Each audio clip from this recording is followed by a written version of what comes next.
Jim and Terry Show coming to you from an overcast, dark and dingy, possibly rain about to fall day in Bobcaygeon. I'm Terry. Well, what I just went through, what my community went through on Saturday, this is beautiful even with its overcast. This is like sunshiny Florida. Sunshiny Florida. Pefferlaw got pelted with, I showed you the picture of the hailstones. They were easily a fastball, maybe a little bit bigger than a fastball. Well, let's make the theme of this podcast things that are harbingers of Armageddon. Okay. Oh, wait, that's a horse race. I'm sorry. All right. Off to the races. Here we go. How's that? How about dun da da dun dun dun da da dun dun dun da da dun dun? No? Okay. Very good, Terry. Maybe Cry of the dun, Valkyries. dun, dun, dun. How about this one? Da dun da dun. Da, dun, da, dun, No, I don't want to be eaten by us.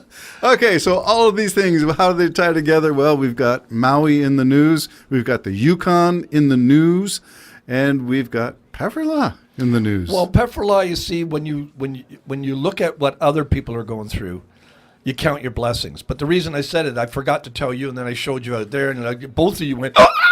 Yeah, I've never actually witnessed that size of hail in my life. I didn't either. I was in Vaughan with my girlfriend when this wrath of God was unleashed onto Pefferlaw. There's not anybody in Pefferlaw that escaped some sort of damage somewhere. So what did Pefferlaw do to deserve that? I just don't know, Terry. I think it was our podcast about the alcohol distribution in Pefferlaw.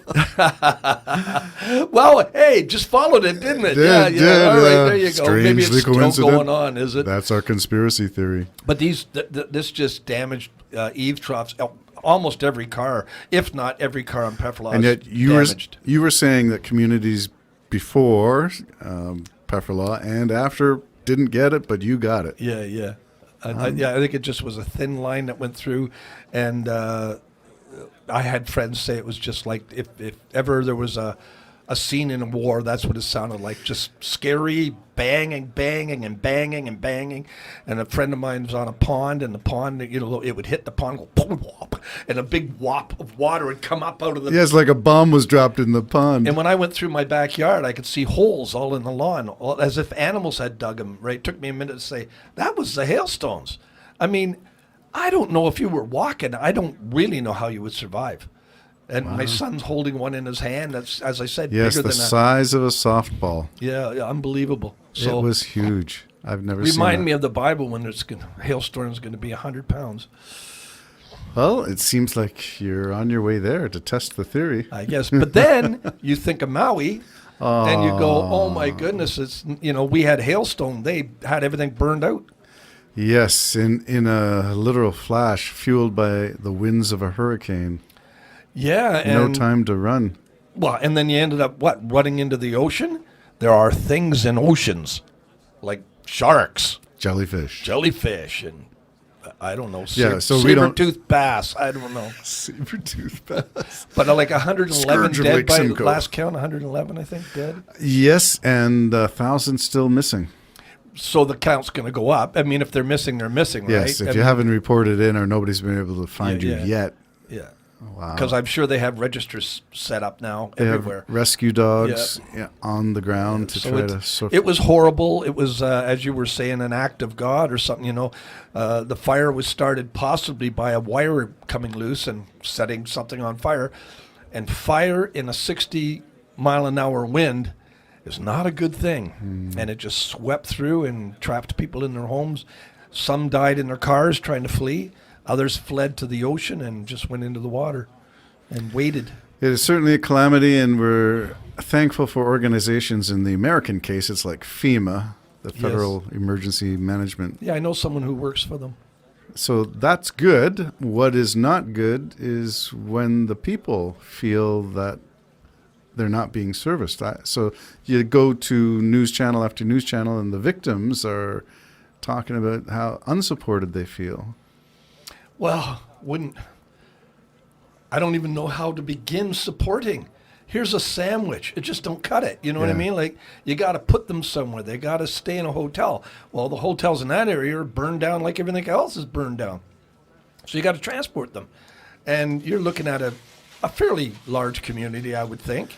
So Well, if 1,000 still haven't registered, it would be a few thousand then in the whole community. yeah, so, the whole community. So is it the old adage of should the military come in with their big tents and just house mass Well, I quantities? thought I saw military vehicles. I'm sure there's a military base in Yes. Hawaii. So for sure, what so. equipment would they have to be able to assist in any Tents, emergency? I guess, and Yeah. medical help. Yeah. So you're hoping that the well-equipped armed forces provide the emergency until FEMA gets on the ground there, I guess. But that's Hawaii. That's in the middle of nowhere. How do you get your resources there? Well, that's right. And the sirens apparently didn't go off, or I don't know why that is. I said, well, maybe if they went off, everybody would think it's a tsunami, Right, 'cause and that's- run inland, and you don't want them running inland. No, that's but where the you fire said was. They got to be for volcanoes, hurricanes, tsunami, earthquakes. Got to be for all of that. Do So you know don't what went our wrong. emergency broadcast frequency is? No. Well, it just comes on my phone. Right, so we do have one that works. What if the cell phone towers are down? Well, yeah, but you say it works, but not everybody gets those warnings. Right, I don't. Like for I've had instance. people in my home not get the warning when I got it. Yep. And so I don't understand, but I don't And have I don't not have the everybody best has cell phones. Well, that's right too. But it'll come on your TV as well, eh? I don't have a TV at the moment. I don't want to say. Yeah, so I'm in the Stone Age. But I'm wondering about communication. How do you communicate in an emergency? How do you communicate that the fire is just behind me and run? And communications down Yes. and run. Yeah. Well, there was a picture of it. Looked like some young adults were standing around watching the fire, and I felt like saying, run. These things jump from home to home. This sounds like a horror movie where they always get the lead characters, the camera zooms in on, and they turn and look behind them. No, just don't stop and stare at whatever's coming at you. Run. And that's what they had to do, run into the ocean. Right. And now in our own country, up in the Yukon there, we've got Yellowknife being evacuated, 20,000 people. 20,000 evacuees. Yeah. So how does that take place? Well, you can drive. The highways are accessible. They just said obey all signs and leave. I mean, wow. And I think the fire's 17 kilometers away. And I guess that can move really quick should the weather change. And will the roads be compromised when it does come? Like go now. Yes. So where do you go? I mean, go to a hotel, go to a friend, or just go and sit in your car in a parking lot. Schools would be empty, so would schools be a place you go I in don't an know what emergency? they're going to do. I haven't seen. I just heard it on the radio today. There's another community too. There's Yellowknife in another community. Both are being evacuated. Probably a native indigenous community. Yeah. But anyways, that's so. Again, I mean, I think of a little bit of hailstone. Apparently, it was frightening in Pefferlaw, but wow, could be a lot worse. We have not experienced. Well, if you have not, I have not. So you're saying you had not seen hail this size. So within our lifetime, this is a one-off for us. I've never seen it before, but you never know with all the climate change and stuff. Maybe it's not going to be a one-off. I was at the grocery store this morning, and one of the magazines, I don't think it was Maclean's, but it's on the rack. I don't think it was one of the gossip sheets either. So it's some kind of a legitimate magazine, but the cover was Canada 2060, and the projection on the cover was what climate looks like or what Canada looks like.